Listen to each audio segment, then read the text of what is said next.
How's it going, everybody? It's Sean here, and I'm back today to give you guys a review of the Air Jordan 4 Retro SE in the Sashiko colorway. This pair released outside of North America on December 5th for a retail price of 290 Canadian dollars, which translates to about 225 US dollars. The official colorway for this shoe is Deep Ocean, Sail, Cement Gray, and Fire Red, and the nickname of the shoe is inspired by the traditional Japanese embroidery called Sashiko.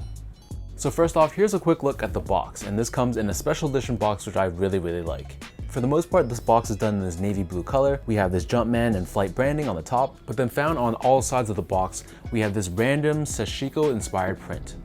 As for the shoes, both the left foot and the right foot, they're done in mismatching fashion. Both pairs, however, are constructed out of a combination of twill fabric and canvas, and they incorporate this patchwork effect, giving it a very unique look. So starting things off with the left foot, so the front portion of the shoe is pretty much entirely constructed out of canvas, and while the fabric is mostly done in this deep ocean color, it's accented with hits of sail in a variety of patterns that really gives off like a Japanese feel. The right foot, however, is different than the left foot, and on the toe box you can see there's this hit of red on the medial edge of the front toe. Also on the left foot, on the lateral side of the overlay that hugs the front toe cap, we have a portion of canvas which is predominantly sail with accents of deep ocean. On the midfoot, instead of the traditional rubber netting, for this pair it's simply just a piece of dark blue colored canvas with sail colored stitching on top, giving it the illusion of netting. Both the bottom and the top lace crowns are done in the semi-translucent blue colored TPU. And the side wings of the shoe are also done in that same material as well. As we take a look at the back heel, there's a hit of red on the medial edge which wraps around the back. But in contrast, on the right foot, this is left in blue except for the top ankle collar area on the medial edge, which again is done in sail canvas, with these patterns on top done in this deep ocean color. The back heel tab is done in the semi-translucent blue colored TPU, and if you look closely you can see the Sashiko pattern underneath. This is finished off with a Jumpman in the center. For the laces, these come with mismatching laces. So the left shoe has these flat blue colored laces, but the right shoe has a ton of pop with these fire red colored laces. Underneath the laces, we have the tongue. So again, similar to the mid panel, the netting here isn't actual netting, it's just sail colored yarn that's stitched on top of the canvas.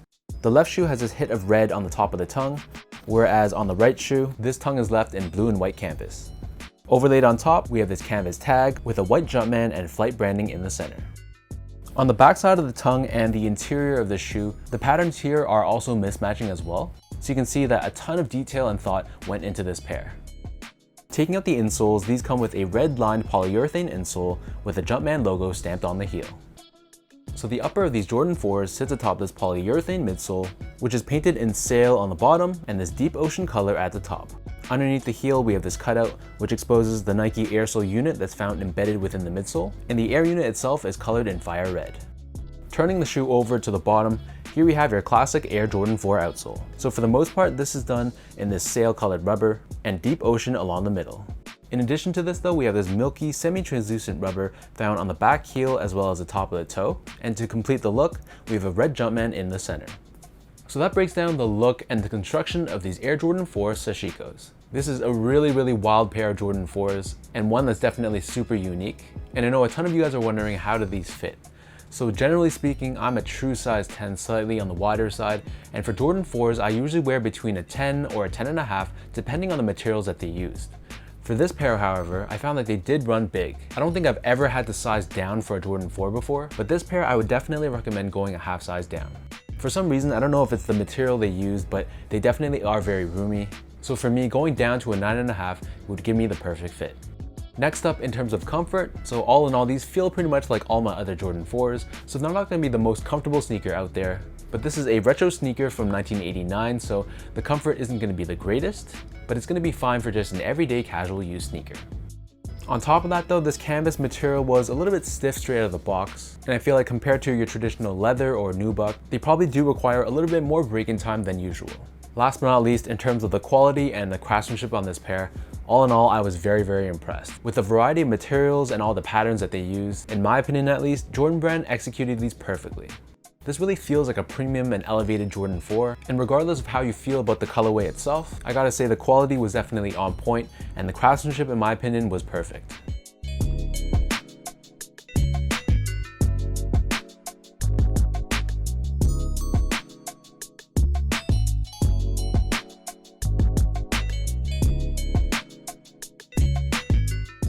With all that being said, now let's lace up these Air Jordan 4 Sashikos and I'll show you guys how these look on feet.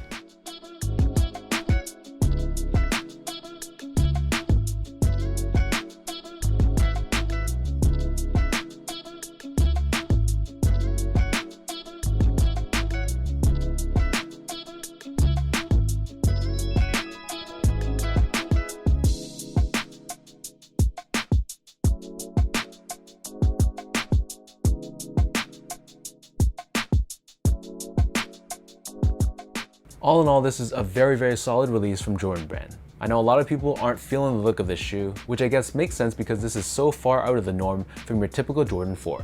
The one thing I would have changed if it was up to me was I would have taken away some of the red on the shoe. I don't mind the hits of red, for example on the back heel and on the toe box, but I really didn't like the red laces. And if it was up to me, I'm probably gonna swap these out for a sail or a blue colored lace instead. Still, I'm very happy with this pickup, and though this wasn't the most limited release out there, it still wasn't available in North America, except for Nike.ca here in Canada because our stock is tied with Europe. So because of that, I'm curious to see how prices on this pair will change on the secondary resale market. So let me know in the comment section down below what you guys think about this Air Jordan 4 Sashiko. Did you guys manage to pick up a pair of these, or were you just not feeling the look of these in general? If you guys like this video, be sure to like, comment, and subscribe. Give me a follow on Instagram at sgo8. Check out my Twitter at sean.go and visit my website at seango.ca. So until next time, thanks so much for tuning in. Hopefully you guys enjoyed this review, and I'll catch you guys all in my next video.